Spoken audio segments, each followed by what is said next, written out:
Welcome back to the channel. I'm glad you found your way here. Today, we're diving into the most powerful factions that have shaped the wasteland since the bombs fell. The armies, the empires, the organizations that control territory and technology, and the future of what's left of humanity. But this isn't just a history lesson. This is a confession from someone who saw too much and survived too long. Someone who learned that every faction promising salvation is really just offering a different flavor of control.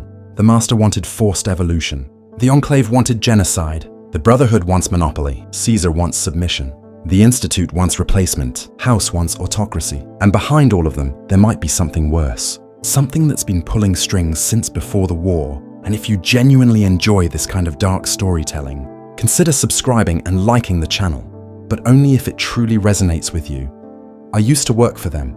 Not the Brotherhood. Not the NCR. Something worse. Something older. And before you ask, no, I can't tell you which one. Not yet. Because once you know what I know, once you understand how deep this goes, you'll realize that the wasteland's power structure isn't what anyone thinks it is. Let me start with something simpler, something you think you understand. Power. You see it in the rusted power armor stomping through settlements. You hear it in the crack of legion whips against tribal backs. You feel it when synths replace your neighbors in the dead of night. But real power, the kind that shapes continents and decides whether humanity lives or dies, that power works differently out here. I learned this the hard way. My settlement was called Ridgeway. Small place, 43 people, tucked between some pre-war ruins in what used to be Nevada. We thought we were safe because we kept our heads down. We traded with caravans. We avoided the big players. We survived. That was our mistake. Thinking survival meant safety. The day they came, I was fixing a water pump. My hands were covered in grease and rust. I remember because I couldn't get a good grip on my rifle when the screaming started.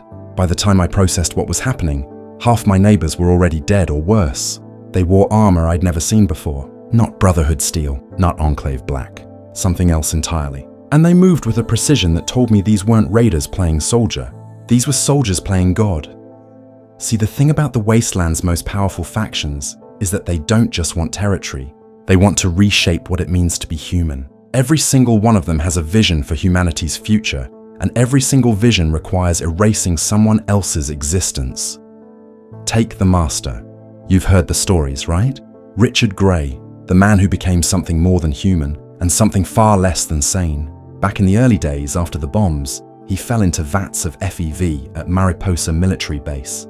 The virus didn't kill him. It transformed him. Merged him with other creatures, gave him powers that bent minds and broke wills. He called it unity. One race, one people, one goal. The Master believed that as long as differences existed, humanity would destroy itself. So he decided to remove all differences, force everyone into the same mold, turn them into super mutants, these hulking green-skinned warriors immune to radiation and disease, stronger than any human, tougher than old-world steel. His army grew fast. He had the Mariposa base producing new mutants every day. He had the children of the cathedral spreading his message in churches and hospitals, gathering subjects under the guise of healing. He had Nightkin, these elite invisible assassins equipped with stealth technology, doing his wet work. The Unity conquered settlements with brutal efficiency. They'd send scouts first. Map your defenses, count your people. Then they'd strike. The weak were culled immediately. The strong were dragged to the vats and dipped in FEV. Most came out as mindless brutes. But some, the ones with low radiation in their bodies, they came out perfect, intelligent, loyal, convinced they'd been reborn. What do you think really happened here? Drop your thoughts in the comments. I'd like to know if I'm the only one who feels this way. Here's what the history databanks don't tell you about the Master.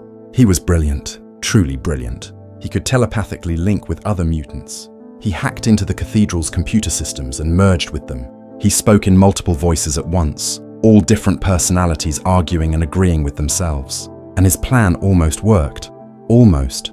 Because there was one fatal flaw the Master didn't discover until it was too late. FEV renders super mutants sterile. Every single one. They could fight. They could conquer. They could build an empire spanning the entire wasteland. But they couldn't reproduce. The Unity was building a future that would end with the last mutant's death. When the Vault Dweller proved this to the Master in 2162, when they showed him documentation from Brotherhood scientists confirming the sterility, the Master's entire philosophy collapsed. All his work, All his vision, all his terrible necessary sacrifices, they led to extinction, not salvation. The Master killed himself. The Unity fell apart. But here's what keeps me awake at night. The Master was trying to save humanity. He genuinely believed he was the only one who saw the truth clearly enough to act. And maybe, in his twisted logic, he was right about one thing. Humanity has spent 2 centuries tearing itself apart over differences. Which brings me to the Enclave. If the Master was trying to create a new humanity, the Enclave believed they already were the only real humans left. They claimed to be the continuation of the pre-war United States government, the legitimate heirs to American power. But that's propaganda. The truth is darker. The Enclave was a shadow government that existed before the bombs fell. High-ranking politicians, military brass, corporate executives. They knew the war was coming. They prepared for it. And when the missiles launched, they retreated to bunkers and oil rigs while everyone else burned. But it gets worse. The Enclave controlled Vault-Tec, those vault experiments you've heard about, the ones that tortured and killed thousands of people in the name of science. Those were Enclave operations. They ran vault dwellers through psychological torture, FEV exposure, isolation studies, radiation experiments, all to gather data. For what? Originally, they planned to use the research for space colonization. They'd ride out Earth's death on another planet, leaving the irradiated masses to die. But the Vault experiments failed to provide the data they needed, and the FEV contaminated too much of the ecosystem. So the Enclave pivoted to Plan B, genocide. They developed FEV-13, a biological weapon designed to kill anyone exposed to wasteland radiation. That meant everyone who wasn't Enclave. Raiders, settlers, ghouls, super mutants, even NCR citizens. 99.5% of all life in the wasteland would have died if they'd deployed it. They called it purification. I call it what it was. Mass murder dressed up in patriotic language. The Enclave had the technology to make it happen too. Advanced power armor, vertibirds, energy weapons. They'd preserved pre-war military might while everyone else was scratching in the dirt with pipe rifles. And they had the ideology to justify using it. To them, radiation exposure made you genetically non-compliant. Less than human, worthy of extermination. They came so close, hours away from releasing the toxin into the atmosphere during Fallout 2. The Chosen Ones stopped them, but just barely. Later, in the capital wasteland, they tried again with modified FEV at Project Purity. The Lone Wanderer and the Brotherhood of Steel shut them down. But fragments of the Enclave survived. Scattered cells, hidden bunkers, officers who escaped with their power armor and their prejudice intact. And here's the thing about ideological zealots. They don't stop believing just because they lost. I've met former Enclave soldiers, talked to them in bars where nobody asks questions. They still think they're the heroes. They still believe only pure humans deserve to inherit the Earth. And they're still waiting for their chance to finish what they started. Now, you might think the Brotherhood of Steel are the good guys in this story. The ones who stopped the Enclave. The ones who preserve technology to prevent another apocalypse. You'd be wrong. The Brotherhood started with noble intentions. Captain Roger Maxson and his unit discovered the US government was conducting FEV experiments on soldiers at Mariposa. He executed the lead scientist, declared secession from the United States. 3 days later, the bombs fell. Maxson led his people into the wasteland and founded the Brotherhood on a simple principle. Advanced technology in the wrong hands caused the apocalypse. Therefore, the Brotherhood must control all advanced technology. Sounds reasonable, right? Except they define wrong hands as anyone who isn't Brotherhood. They hoard technology like dragons hoard gold. Pre-war weapons, power armor, energy cells, medical supplies, agricultural tech. They take it all and lock it in bunkers. They don't share. They don't trade. They don't help settlements develop their own infrastructure. They just take and take and take, always claiming it's for everyone's safety. And if you resist, if you refuse to hand over your plasma rifle or your fusion core or your father's working terminal, they kill you. Take it anyway. Call it securing dangerous technology. I've seen Brotherhood paladins execute farmers for having laser rifles. Not for using them aggressively, just for having them. For daring to defend their crops with something more effective than a pipe gun. The Brotherhood claims they're protecting humanity, but what they're really protecting is their monopoly on power. Different chapters operate differently. Elder Lions in the capital wasteland actually helped people, provided clean water, fought super mutants. His Brotherhood felt like protectors. But Arthur Maxson's chapter in Boston, they're fascists in steel armor. They want to exterminate all synths, these synthetic humans who think and feel and bleed. Why? Because they're technology that walks and talks and thinks for itself. Technology the Brotherhood can't control. The Brotherhood defeated the Enclave at Project Purity. They helped destroy the Institute. They've wiped out countless raider gangs and super mutant warbands. But every victory makes them more convinced that only they can be trusted with power. Every battle hardens their doctrine. Every generation becomes more extreme than the last. Here's what the Brotherhood doesn't understand. Technology isn't dangerous. People are, and a gun is just as deadly in Brotherhood hands as in anyone else's. Which brings me to the new California Republic. If you've ever wondered what choice you would make in a situation like this, tell me in the comments. I'll be reading them. The NCR is the closest thing the wasteland has to the old United States. A real government with elections, laws, and representatives. They've banned slavery, given rights to ghouls and mutants, built infrastructure across 5 states. At their peak, they had over 700,000 citizens and one of the largest militaries in post-war America. They're also collapsing. President Tandy ruled for over 50 years. She was brilliant, expanded NCR territory through diplomacy and force, built alliances, established trade routes, created a functioning economy based on Brahmin ranching and agriculture. Under her leadership, the NCR felt like the future, but Tandy died, and without her, the cracks showed. The NCR became what it always feared it would become, a bloated bureaucracy drowning in corruption and inefficiency. Politicians started caring more about re-election than governance. The military got stretched too thin, trying to control too much territory. Settlers on the frontier got abandoned, while senators in Shady Sands argued about trade policy. Then came the real blow. In 2283, someone nuked Shady Sands, the NCR's capital, their beating heart. By 2296, the Republic's population had collapsed. Most of their organized military was gone, and the Brotherhood of Steel, seeing an opportunity, wiped out the last major NCR remnant at Griffith Observatory when they stormed it for cold fusion technology. The NCR didn't fall to raiders or mutants or the Legion. They fell to bureaucracy, overexpansion, and finally, to a nuclear bomb planted by someone who decided democracy was too slow. Now scattered NCR survivors wander the wasteland wearing tattered bear flags and wondering how their republic crumbled so fast. They're ghosts of a nation that promised everything and delivered chaos.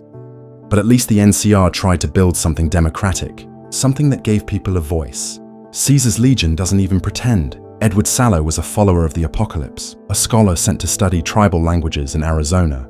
But when the Blackfoot tribe captured him, Sallow saw an opportunity. He'd been reading about ancient Rome, Julius Caesar's conquests, the efficiency of legion tactics, and he decided the wasteland needed its own Caesar.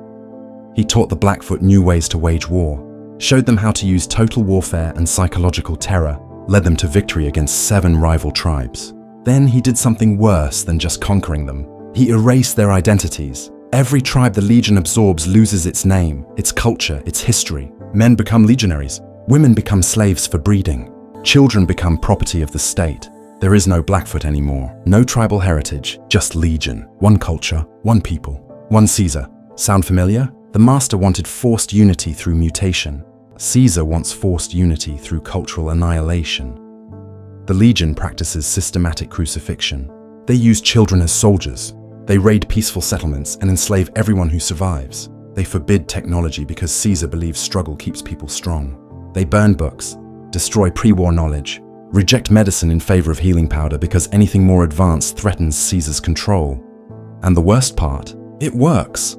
Legion territory is safer than NCR territory in many ways. No raiders, no crime, perfect order enforced through perfect brutality. Traders can cross Legion lands without fear of attack as long as they follow Legion law. Caesar has created peace through terror, and some people see that as a victory.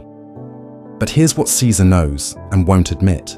His Legion is held together by his personality, his charisma, his myth. He's not the son of Mars. He's Edward Sallow, a narcissistic scholar with a brain tumor playing dress-up in Roman cosplay. When Caesar dies, the Legion dies with him. And it's already happening. Caesar's tumor is killing him slowly. His generals circle like vultures. Legate Lanius is even more brutal, but lacks Caesar's strategic mind. The Legion might win the second battle for Hoover Dam, but it won't survive Caesar's death by more than a few years. 87 tribes forcibly merged into one identity, hundreds of thousands enslaved, all for an empire that will crumble the moment its God Emperor's heart stops beating. That's the ugly truth about power in the wasteland. It's all temporary, all fragile, built on lies and violence, and the desperate hope that this time, this faction, this vision will finally work. But I haven't told you about the scariest ones yet. The ones that don't shout about their power. The ones that work in shadows. The ones that make people disappear in the night and replace them with something wearing their face. I haven't told you about the Institute, or about the ones even they fear. The day my settlement died, I survived because I was in the right place at the wrong time. Or maybe the wrong place at the right time. The attackers didn't see me. I hid in the water treatment facility while they processed everyone else. And I heard things. Heard them talking into radios using codes I didn't recognize. Heard them mention names I'd only read about in old terminals. When they left, I crawled out of hiding. 42 bodies. My neighbors. My friends. Gone. And I found something they'd dropped. A data chip with partial files still intact. That's when I learned the truth. That's when I understood that everything I'm telling you, every faction I've described, they're all just pieces of a bigger game. Players who think they're making the rules when they're actually following a script written before the bombs even fell. The Wasteland's most powerful factions aren't fighting for humanity's future. They're fighting over who gets to define what human means. And they're all wrong. The data chip burned a hole in my pocket for 3 weeks. I didn't know who to trust with it. Couldn't go to the NCR. They were already fracturing. Couldn't approach the Brotherhood. They'd confiscate it and probably execute me for possession of classified technology. Definitely couldn't let Caesar's Legion find me with it. So I did what any smart wastelander does when they're holding something dangerous. I went to the one place where information flows like dirty water and everyone's too busy surviving to ask questions. I went to the hub. There's a man there, calls himself Cypher. He's one of those terminal jockeys who can pull data from almost anything. Pre-war tech, Brotherhood encrypted files, even some Enclave stuff if you pay enough. I traded him 3 fusion cells and a promise not to ask where he learned his skills. He loaded the chip. His face went white. "Where did you get this?" he asked. "Found it," I said. That's all I said. He stared at the screen for a long time. Then he copied the files onto a separate drive, handed me back the chip, and told me to leave. When I asked what he'd seen, he just shook his head. "The Institute," he whispered. "You found Institute operational files, and if they know you have this, you're already dead. They just haven't caught up with your body yet." I left the hub that night. Didn't sleep in the same place twice for a month. Let me tell you about the Institute. Most people in the Commonwealth think they're a myth, a boogeyman story to scare children. Don't stay out after dark or the Institute will snatch you. Don't trust your neighbors because they might be synths. Don't ask questions because the Institute is always watching, but they're real, and they're worse than the stories suggest.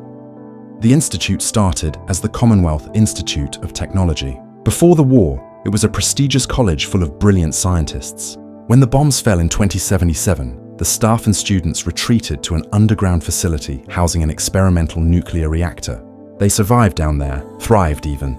By 2110, their descendants formally organized as the Institute. Their goal was noble at first: continue scientific progress, preserve knowledge, rebuild civilization through innovation. That's not what happened.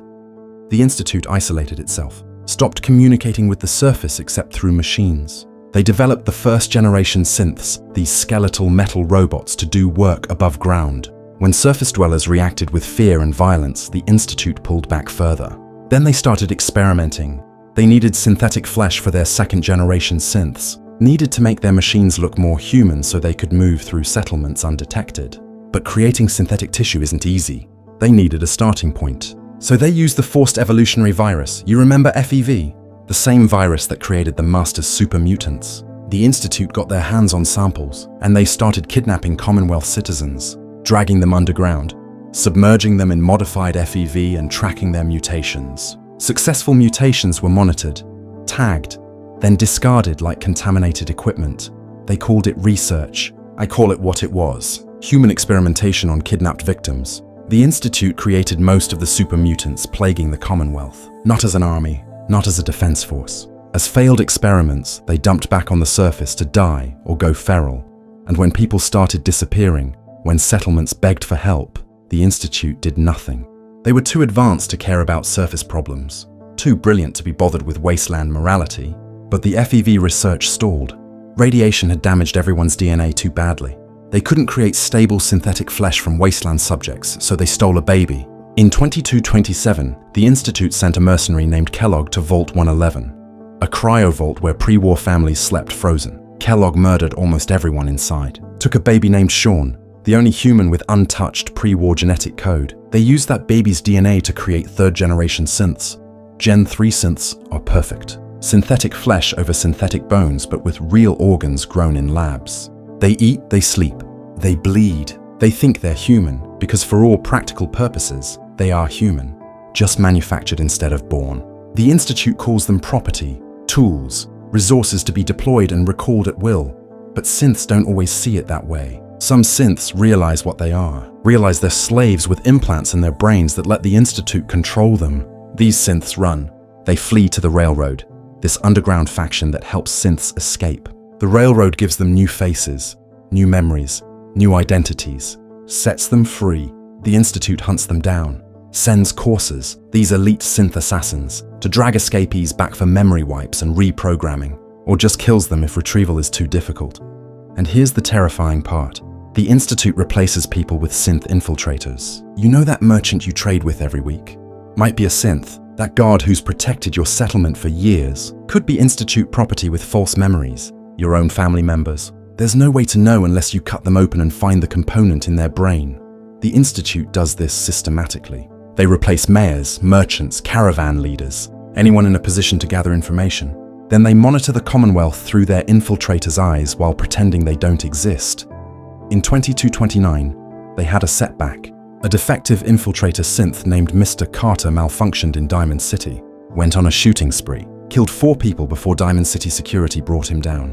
When they examined the body, they found the synthetic components. That's when the Commonwealth learned the Institute was real, and that anyone could be a synth.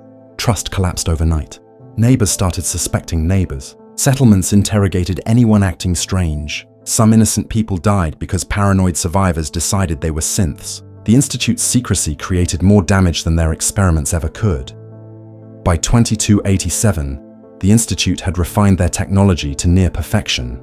They had teleportation, clean power, advanced weapons, everything the Brotherhood hoarded. The Institute built better versions of in their underground labs. And they had a plan. The Institute's director, the grown version of that stolen baby, believed surface dwellers were doomed. Too irradiated, too violent, too primitive to be saved. He wanted the Institute to wait underground until the surface finished dying. Then they'd emerge and rebuild with their synths as the workforce. Humanity 2.0, all Institute personnel, everyone else extinct or enslaved. That's the Institute's vision. Not conquest, not unification, replacement. They're not trying to save humanity. They're trying to become the only humans left. Now, you might think someone would stop them. The Brotherhood tried during the events in Boston. Depending on what happened, the Institute might have been destroyed. Or maybe they won. Maybe they're still down there watching, waiting, replacing. That's what makes the Institute so dangerous. You don't know if they're defeated or just hiding. Don't know if your neighbor is your neighbor or a synthetic copy gathering intelligence. And you'll never know until it's too late. But there's one man who saw the Institute coming. Saw all of it coming. Predicted the war, predicted the factions, predicted the wasteland's entire evolution, and he saved his city while the world burned. Robert Edwin House. Mr. House isn't like other faction leaders. He doesn't command armies of believers or slaves or mutants. He doesn't operate from a bunker or an underground lab.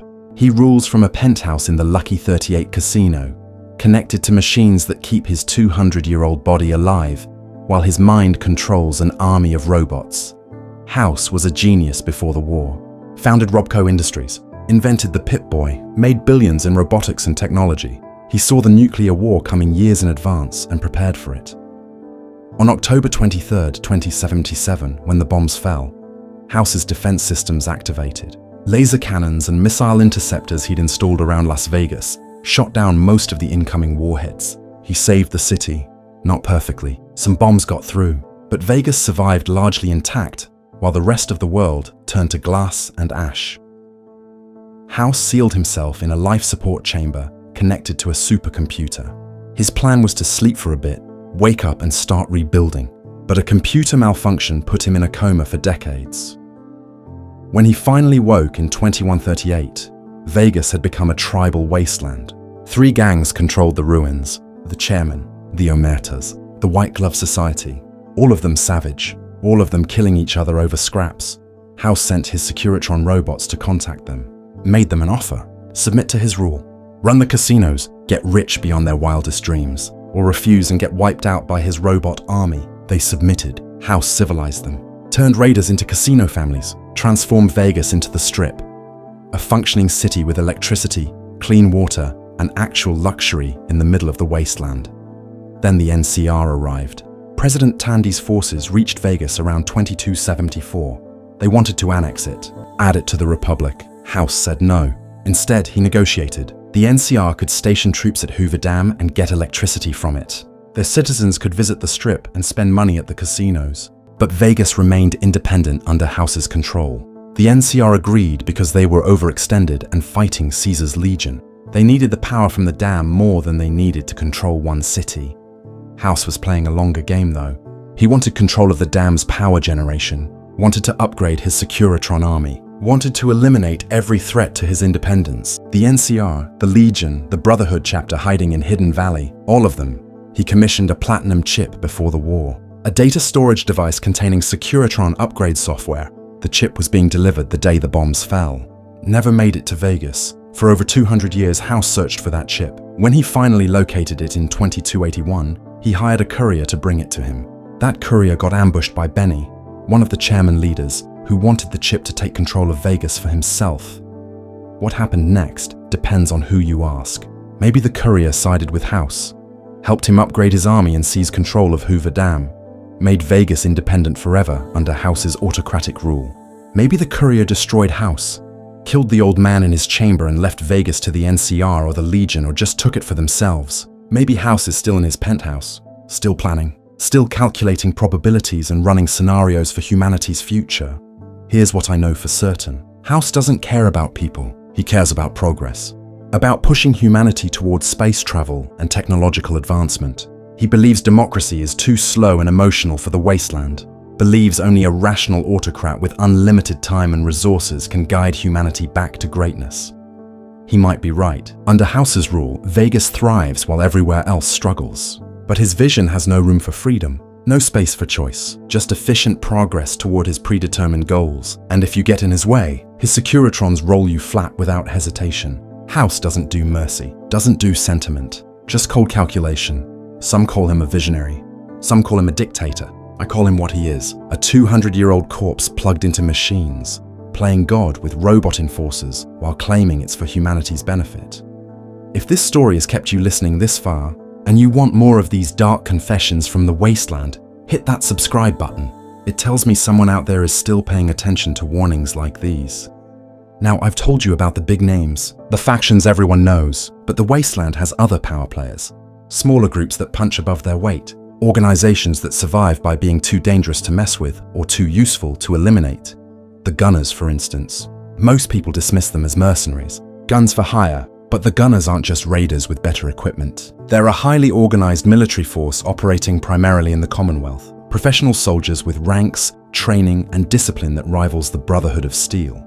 The Gunners take any contract if the price is right, protecting caravans, attacking settlements, wiping out rival gangs. They're not sadists like Caesar's Legion. They don't have an ideology like the Enclave. They're just professionals doing a job. That makes them more dangerous in some ways. You can predict the Legion. You can understand the Brotherhood's motives. But the Gunners? They'll guard your settlement 1 month and burn it down the next if someone pays them more. Loyalty means nothing. Only caps matter. They're responsible for the Quincy Massacre, the event that destroyed the Minutemen as an organized force. The Gunners took a contract to eliminate Quincy. They did it efficiently, killed almost everyone. Only about 20 survivors escaped. The Gunners operate from Gunner Plaza and various strongholds throughout the Commonwealth. They have power armor, heavy weapons, robots like assaultrons and sentry bots. Everything the Brotherhood has except the fanaticism, but they lack strategic coordination. They're tactically brilliant, but strategically blind. They control territory without building anything, fight battles without winning wars. The Gunners could take over the Commonwealth if they wanted. They have the firepower and training. They just don't care enough to try. That's their weakness and their strength. They're dangerous when paid, but directionless when not. Skilled soldiers without a cause. Warriors for hire in a wasteland that always needs warriors. And then there are the factions people don't talk about. The ones that operate in gaps between the major powers. The Railroad. They free synths and give them new lives. The Institute wants them destroyed. The Brotherhood wants them eliminated. But the Railroad survives through secrecy and guerrilla tactics.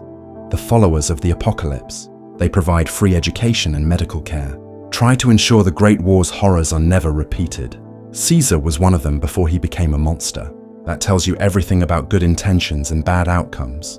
The Minutemen. They used to protect Commonwealth settlements. Then they collapsed after internal betrayals and the Quincy Massacre. One man, Preston Garvey, kept the dream alive. Maybe the Minutemen rebuilt. Maybe they died with him. Either way, they represent something important. The idea that ordinary people can protect themselves without pledging to a major faction. But here's what all these groups have in common. They're reacting, responding to threats, surviving day to day. None of them see the bigger picture. None of them understand what I learned from that data chip.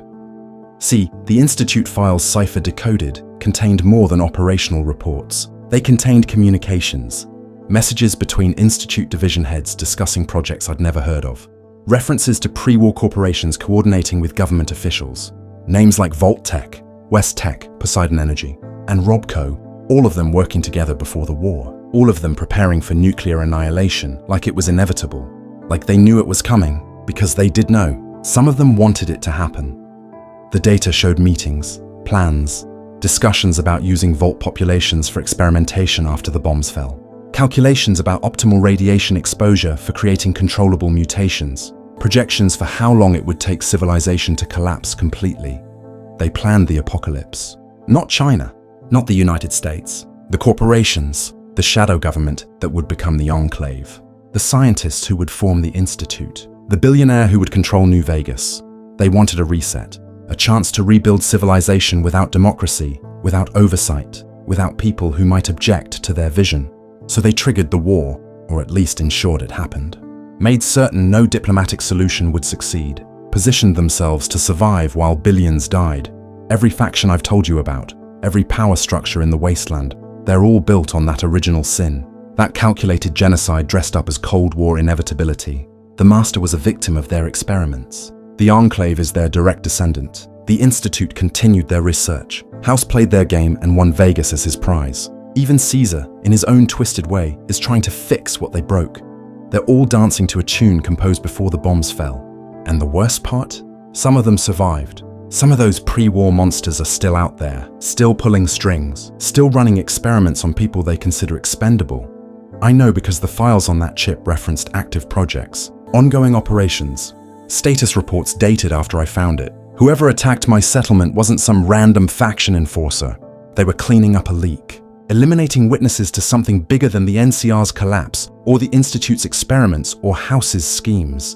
And I'm still alive because I got lucky, because I hid in the right place, because I found their data chip before they found me. But my luck is running out.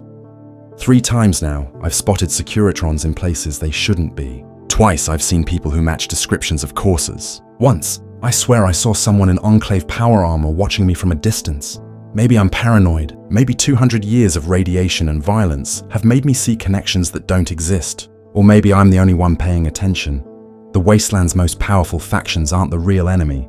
They're symptoms of a disease that infected civilization before the war. A cancer of concentrated power and unchecked ambition that survived the apocalypse because the apocalypse was its plan all along.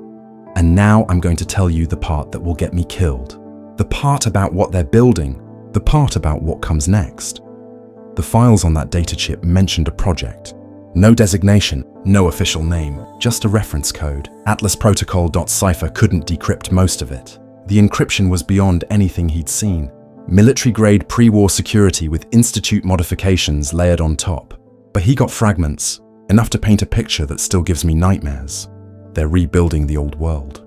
Not the surface, not the wasteland, the actual pre-war world. The corporations, the shadow government, the power structures that put profit over people and calculated that nuclear war was an acceptable business risk. And every major faction is helping them do it, whether they know it or not. Think about it. Really think about it. The Brotherhood hoards technology, keeps it locked away from people who might use it to become independent. What happens when someone finally controls all that hoarded tech? When one person or group has a monopoly on every weapon, every computer, every piece of pre-war knowledge, they become unchallengeable, permanent. The Institute perfected synthetic humans, beings that can replace anyone, infiltrate anywhere, gather any information. What happens when someone controls that technology? When they can replace every leader, every merchant, every person who matters, they control everything without firing a shot.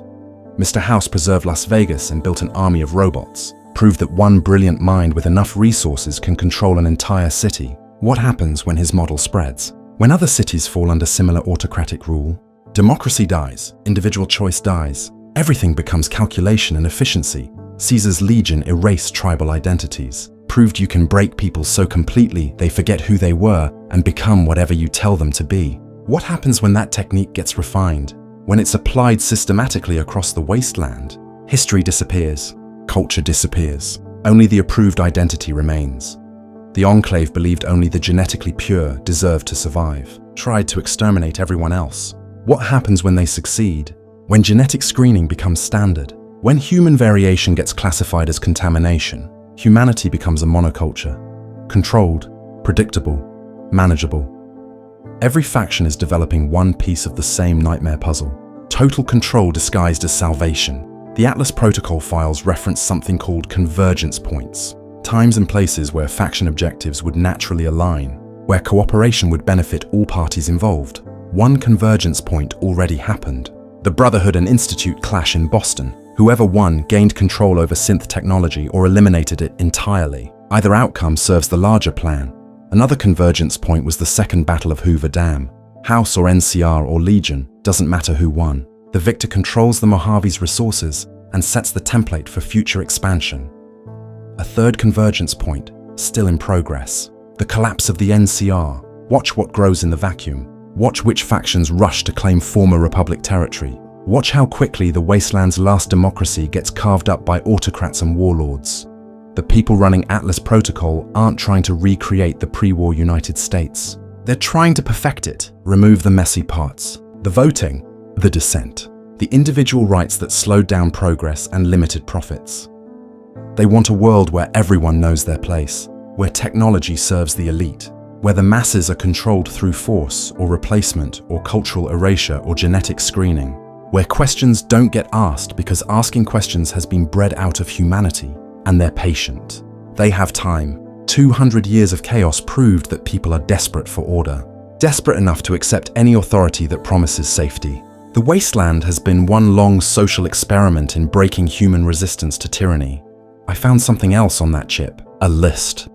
Names of people who'd discovered pieces of the Atlas Protocol. 47 names. Next to each name, a date and a location. All of them were dead, killed in raider attacks, caught in crossfire, victims of super mutant raids. Random wasteland violence, except it wasn't random. The dates matched perfectly with reported faction operations in those areas. Someone was using the chaos of the wasteland to eliminate witnesses, making murders look like accidents, hiding assassinations behind the everyday brutality everyone accepts as normal. My settlement wasn't randomly attacked. We were on the list. Someone there knew something. Maybe they talked to the wrong person. Maybe they found old files like I did. Maybe they just saw something they shouldn't have. 43 people died because of it. And the official story will say raiders did it, or Legion scouts, or super mutants. Nobody will investigate. Nobody will care. Just another dot on the map where people used to live. That's how Atlas Protocol works. It doesn't need armies, it has armies. The Brotherhood, the Legion, the Institute, the Enclave remnants, all of them fighting each other while unknowingly serving the same master plan. Control through chaos, unity through division, peace through permanent war. You want to know the really sick part? It's working. Look at the wasteland now. People don't trust their neighbors, don't trust their governments, don't trust themselves. Everyone's paranoid, everyone's armed, everyone's one bad day away from becoming exactly what they fear. And into that fear steps authority. The Brotherhood promising protection through strength, the Legion promising peace through submission, the Institute promising prosperity through science, House promising progress through autocracy. Every pitch is the same. Give up your freedom and we'll give you safety. Submit to our vision and we'll save you from the chaos we helped create. The Master understood this. That's what makes him tragic instead of just monstrous. He saw that humanity's differences were being weaponized against it. He tried to remove the differences. His solution was horrific, but his diagnosis was correct. Someone is exploiting human tribalism, turning every settlement into an us versus them scenario, making sure nobody cooperates long enough to threaten the real power structure. I've spent 2 years running, 2 years investigating, 2 years trying to find proof that would convince someone who matters. I found nothing that would stand up to scrutiny, nothing that couldn't be dismissed as wasteland paranoia. The Atlas protocol files were encrypted fragments. The death list could be coincidence. The convergence points could be random historical overlap. But I know what I saw. I know what happened to my settlement. I know I'm on a list somewhere, marked for elimination whenever convenient. So I'm making this recording, this confession, this testimony. I'm telling you everything because someone needs to know. Someone needs to hear this and decide for themselves if they believe it. The Wasteland's most powerful factions are real. Their threats are real. Their competing visions for humanity's future are genuine. But they're all playing a game whose rules were written by people who died 2 centuries ago. People who decided humanity needed to be saved from itself through control, manipulation, and the systematic destruction of individual autonomy. Maybe I'm wrong. Maybe there is no Atlas protocol. Maybe the patterns I'm seeing are just the natural evolution of power in a post-apocalyptic world. But what if I'm right? What if every faction war is theater? What if every ideology is just different flavored authoritarianism? What if the Wasteland's chaos is maintained intentionally because chaos makes people easier to control? What would you do with that knowledge? Would you join a faction anyway, hoping yours is the righteous one? Would you fight them all and probably die alone? Would you try to warn people and risk ending up like the other 47 names on that list? Or would you just survive, keep your head down, and hope the boot comes down on someone else's neck? I don't know the right answer. I used to think I did. Used to believe in the NCR's democracy. Then I saw it collapse under corruption and bureaucracy. Used to respect the Brotherhood's mission. Then I watched them execute people for having laser rifles. Used to think the Institute was a myth. Then I found their experimental logs. Every belief I had about power and justice and civilization has been stripped away. All that's left is the truth. Power corrupts. Always, everywhere, in every form. The Master became a monster trying to save humanity. The Enclave became genocidal fascists trying to preserve it. The Brotherhood became tyrannical gatekeepers trying to protect it. The Institute became inhuman scientists trying to advance it. Caesar became a brutal dictator trying to unify it. House became a calculating autocrat trying to guide it. Every faction, every leader, every vision starts with good intentions, or at least convincing justifications. And every single one ends with regular people suffering under another form of oppression. That's the real power in the Wasteland. Not the factions, not the technology, not the ideology, the cycle itself. The endless repetition of ambitious people gathering followers, seizing control, and eventually becoming what they claim to fight against. The Master wanted unity. He created terror. The NCR wanted democracy. They created corruption. The Brotherhood wanted protection.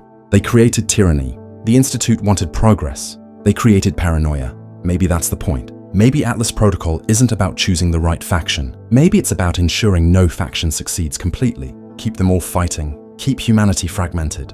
Keep everyone too busy surviving to ask who benefits from the chaos. I've been thinking about the name. Atlas Protocol. In old mythology, Atlas held up the world, carried it on his shoulders. An impossible burden that never ended. What if Atlas Protocol is humanity's burden? The weight of pre-war sins that will carry forever. The cycle of violence and control that we can't escape because it's built into our nature. Or maybe I'm overthinking it. Maybe I've spent too long alone with conspiracy theories and not enough time accepting that the Wasteland is just brutal and random and meaningless. But I saw those files. I saw the list. I know what happened to my settlement, so I'm leaving this recording in a place where someone might find it. Someone who'll listen and decide what to do with the information. Maybe you'll think I'm crazy. Maybe you'll be right. Or maybe you'll start noticing patterns, connections, convenient accidents that eliminate inconvenient people, faction objectives that somehow advance the same agenda despite opposing ideologies. If you do notice, be careful. Don't talk about it openly. Don't trust anyone completely. And for the love of whatever you hold sacred, don't put anything in writing unless you're willing to die for it. The Wasteland's most powerful factions aren't your friends. They're not your saviors. They're not humanity's future. They're weapons pointed at your freedom. Some dress it up in patriotic language. Some wrap it in religious fervor. Some hide it behind scientific progress or autocratic efficiency or democratic process. But underneath every banner, every ideology, every promise, you'll find the same thing. Someone who wants to control you. Someone who believes they know better than you what your life should be. Someone who'll use violence or manipulation or replacement to ensure you comply with their vision. The Master. The Enclave, the Brotherhood, Caesar, the Institute, House, the NCR, the Gunners, every faction I've told you about. They all want to decide your future for you. Maybe some are better than others. Maybe some genuinely believe they're helping. Maybe in a world of terrible choices, picking the least terrible option is the best you can do. But don't mistake less terrible for good. Don't confuse necessary compromise for righteous cause. And never ever believe that giving up your freedom is the price of safety, because that's the lie at the heart of every authoritarian system. The lie that's been killing people since before the bombs fell. The lie that will keep killing people long after every faction I've named has turned to dust. Security for liberty, order for autonomy, survival for humanity, it's a bad trade. It's always been a bad trade, and it will always be a bad trade. But people keep making it because the alternative is hard. Living free means accepting risk. Thinking for yourself means accepting you might be wrong. Building something without a leader means accepting chaos and compromise. Most people would rather submit than struggle, rather be told what to do than figure it out themselves, rather blame a tyrant than accept responsibility. That's how the pre-war world died. That's how the wasteland stays broken. That's how Atlas Protocol wins even if it doesn't exist. We do it to ourselves. I'm done running now, done hiding. This recording is my last testament. If you're hearing it, I'm probably dead. Added to the list of wasteland casualties, another name lost to history. But maybe my words survive. Maybe they make you think. Maybe they make you question the next person who promises salvation in exchange for submission. The wasteland's most powerful factions will keep fighting, keep destroying, keep rebuilding their own versions of the same nightmare that killed the old world. Unless someone breaks the cycle, unless enough people say no. No to the Master's forced unity. No to the Enclave's genetic purity. No to the Brotherhood's hoarded knowledge. No to Caesar's cultural erasure. No to the Institute's replacement. No to House's calculated autocracy. No to every faction that demands you become less than human to survive. I know how that sounds. Naive, idealistic, stupid even. The wasteland doesn't reward independence. It kills individualists and rewards conformity to power. But every slave who escapes the Legion proves it's possible. Every synth who reaches the railroad proves it's possible. Every settlement that survives without pledging to a major faction proves it's possible. Freedom is hard. Freedom is dangerous. Freedom means you might fail and have nobody to blame but yourself. But at least you fail as yourself. At least you die as yourself. At least nobody can claim they owned you. The wasteland's most powerful factions control armies and technology and territory. But they don't control everything. Not yet. Maybe not ever, if enough people refuse to play their game. That's my confession. That's my warning. That's my hope. The factions are real. The threats are real. The cycle is real. But you're real too. And that matters more than any faction leader wants you to believe. Stay free, Wastelander. Or die trying. Because in the end, those are the only options worth choosing.